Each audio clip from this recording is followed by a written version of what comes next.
ಹೊಸ ವಿಡಿಯೋಗೆ ನಿಮ್ಮೆಲ್ರಿಗೂ ಸ್ವಾಗತ. ಈ ವಿಡಿಯೋ ಇಷ್ಟ ಆಯಿತು ಅಂದರೆ ಒಂದು ಲೈಕನ್ನು ಕೊಟ್ಟು ಹಾಗೆ ನಮ್ಮನ್ನು ಪ್ರೋತ್ಸಾಹಿಸಿ ಅಂತ ಕೇಳ್ಕೊತಾ ವಿಡಿಯೋನ ಶೋ ಮಾಡ್ತಾ ಇದ್ದೀನಿ. ನೋಡಿ, ಮೀನಾಕ್ಷಿ ಅಂತ ಹೇಳಿ ವೆಂಕಟಾಪುರ ಅಂತ ಹೇಳಿ ಒಂದು ಹಳ್ಳಿಲಿ ವಾಸ ಮಾಡ್ತಿರೋದಾಗಿ ತಿಳಿಸ್ಕೊಟ್ಟಿರೋಂಥದ್ದು. ಇನ್ನು ಇವರ ಒಂದು ಇಷ್ಟ ಕಷ್ಟಗಳು ಏನೇನಿದಾವಪ್ಪ ಅಂತಂದರೆ, ಬಡವರು ಇವರು, ಆದರೆ ಕಷ್ಟ ಕಣ್ರಿ ಬಾಳೋದು. ಕಾರಣ ಅವರುಗಳು ಸರಿಯಾಗಿ ಇರೋದು ಕಾಚಾ ಸೀರೆಗಳು ಕೊಡಿಸೋದಕ್ಕೆ ಲಾಯಕ್ಕೂ ಆಗಲ್ಲ. ಆ ಒಂದು ಕಾರಣಕ್ಕೋಸ್ಕರ ಇವರಿಗೆ ಬಡತನ ಅನ್ನೋದು ಇಷ್ಟ ಆಗಲ್ಲ ಅಂತ ಇಲ್ಲಿ ಹೇಳ್ತಕ್ಕಂಥದ್ದು. ಇನ್ನು ಇವರ ಒಂದು ಇಷ್ಟ ಹಾಗಾದರೆ ಏನಪ್ಪ ಅಂತಂದರೆ, ಶ್ರೀಮಂತ ಕುಟುಂಬ ಅಂದರೆ ಇವರಿಗೆ ತುಂಬ ಇಷ್ಟ.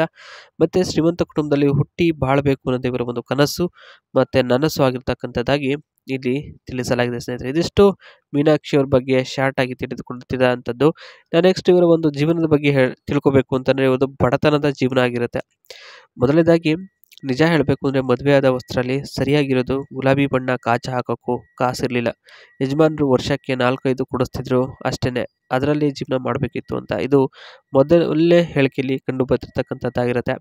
ಇನ್ನು ಎರಡನೇದು ಬಂದ್ಬಿಟ್ಟು, ಕಷ್ಟಪಟ್ಟು ಕೆಲಸ ಮಾಡಿದಾಗ ಎಷ್ಟೊಂದು ಹರಿದು ಅಗಲವಾಗಿ ಒಂದು ರಸಗುಲ್ಲ ಕಾಣಿಸ್ತಾ ಇತ್ತು ಅಂತೇಳಿ ಹೇಳಿರ್ತಕ್ಕಂಥದ್ದು. ಅಂದರೆ ಎಷ್ಟೊಂದು ಕೆಲಸ ಮಾಡ್ಬೇಕಾದ್ರೆ ಹರಿದೋಗಿದ್ದಾವೆ ಇವರ ಒಂದು ಕಾಚಗಳು, ಹಾಗಾಗಿ ಕಾಣಿಸ್ತಾ ಇತ್ತಂತೆ ಇವರ ಒಂದು ತೂತ.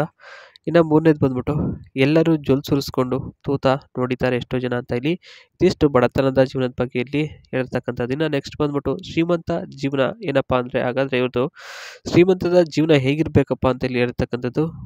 ಊಟ ಮಾಡುವಾಗ ಮಲಗುವಾಗ ಎಲ್ಲ ಕಡೆಗೂ ಬಂದು ಬೇಕಾದ್ರೆ ಬಗ್ಗಿಸ್ಕೊಂಡು ಮಜಾ ಕೊಡ್ತೀನಿ, ಓಕೆನಾ.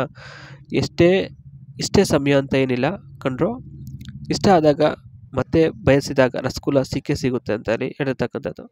ಇನ್ನು ಮೂರನೇದು ಬಂದ್ಬಿಟ್ಟು, ಶ್ರೀಮಂತ ಕುಟುಂಬ ಆದರೆ ಬಯಸಿದ್ದೆಲ್ಲ ಸಿಗುತ್ತೆ, ಯಾಕೆಂದರೆ ತುಂಬ ಕಾಸಿರುತ್ತೆ, ಆ ಒಂದು ಕಾರಣಕ್ಕೋಸ್ಕರ ಬಯಸಿದ್ದೆಲ್ಲ ಸಿಗುತ್ತೆ ಅಂತೇಳಿ ಹೇಳಿರ್ತಕ್ಕಂಥದ್ದು. ಇನ್ನು 3 ಹೊತ್ತು ಉಂಡು ಮಲಗಿದ್ರೂ ಸಹ ಆರಾಮವಾಗಿ ಜೀವನ ಸಾಗಿಸಬಹುದು ಅಲ್ವಾ, ಅದೇ ಅಲ್ವಾ ಎಲ್ರಿಗೂ ಬೇಕಾಗಿರೋದು ಅಂಥದ್ದು ಇಲ್ಲಿ ಹೇಳಿರ್ತಕ್ಕಂಥದ್ದು. ಇದಿಷ್ಟು ಶ್ರೀಮಂತ ಜೀವನದ ಬಗ್ಗೆ ಆಸೆ ಹಾಗೂ ಕನಸುಗಳನ್ನ ಕಟ್ಕೊಂಡಿದ್ದಾರೆ ಇವರು.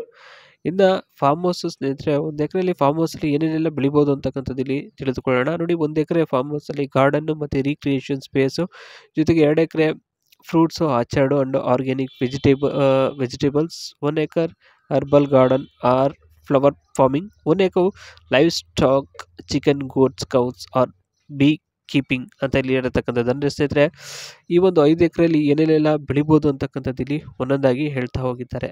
ಈ ಒಂದು 5 ಎಕರೆ ಒಂದು ಫಾರ್ಮ್ ಹೌಸ್ ಮಾಡಬೇಕು ಅಂತಂದರೆ ಸ್ನೇಹಿತರೆ, 5 ಎಕರೆಯಲ್ಲಿ ಹೇಗೆ ಅದನ್ನು ಡೆವಲಪ್ ಮಾಡಬೇಕು ಅಂತಕ್ಕಂಥದ್ದು ಇದಿಷ್ಟನ್ನಲ್ಲಿ ಬಹಳ ನೀಟಾಗಿ ಇಲ್ಲಿ ಎಕ್ಸ್ಪ್ಲೈನ್ ಮಾಡಿರ್ತಕ್ಕಂಥದ್ದು.